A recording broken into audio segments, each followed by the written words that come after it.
A lot of people out here looking for somebody to value them more than they value themselves.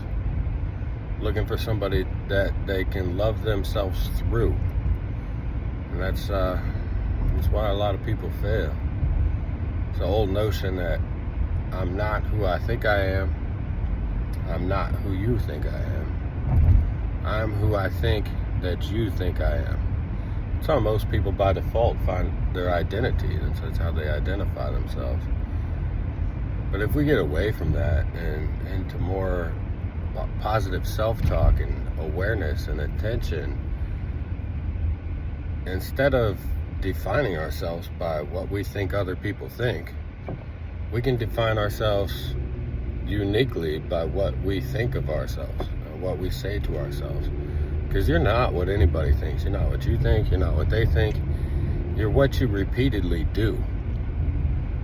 That's what defines you and picks your place in this world. If you repeatedly, with discipline, go to the gym every day, stay sober, go to work every day, like that's the status quo of a good human, a contributor of society. You know, if you continuously drink but, watch TV but, all of these things with a but on the other end, like, oh, I do this little thing right or that little thing right, and you want to just claim the credit for what you're doing right and ignore what you're doing wrong, like that's still part of you. What you're doing wrong and it's wrong is still part of you. The biggest secret to redefining yourself and building a new identity and something you can be proud of when you look in the mirror is look in the mirror, do a self-evaluation, be very real with yourself, set some intentions, be disciplined about those intentions, and be positive with yourself. Not everybody does it because it's not easy. It's hard. And you're gonna fail. And you're gonna fail. And you're gonna fail. And then you're gonna succeed. It's not for the weak, but how bad do you want it? If you're okay with being you where you're at and just doing what you do until you die with the same mental and emotional balances until it's over for you, that's your prerogative. But I don't think that's the case for most people. I think most people see themselves as having more potential and having a desire to pursue that potential.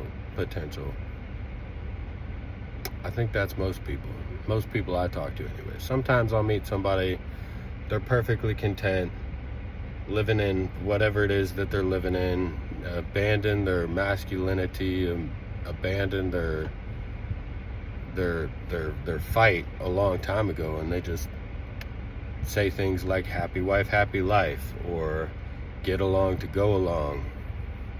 And I've been there. I've been where I've settled, and that's exactly what it is. Your potential is extraordinary. I've been pushing myself for a couple years, and I've had some pretty bad fails in those couple years, and I've hurt some people, but I've grown.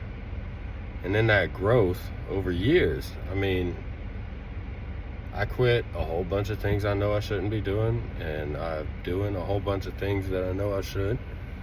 I'm in the gym 5 times a week, stay off the sugar, don't drink anymore, gave up nicotine altogether, gave up my addiction to television, and I gave up all of the things when I do my mirror evaluation that you look at yourself and you say, this, how I want to define myself is this is what I should do and this is what I shouldn't do. Start doing those things that you should. You should. Stop doing the shit you shouldn't. It's not complicated. It's very simple, but very difficult. And it's worth it. It's truly worth it.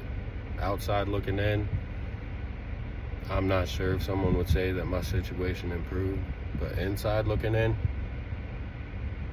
I'm in a better place. I'm a better person.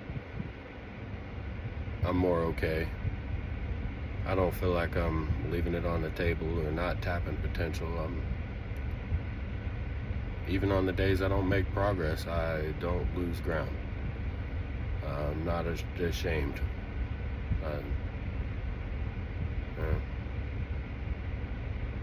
I'm walking that light.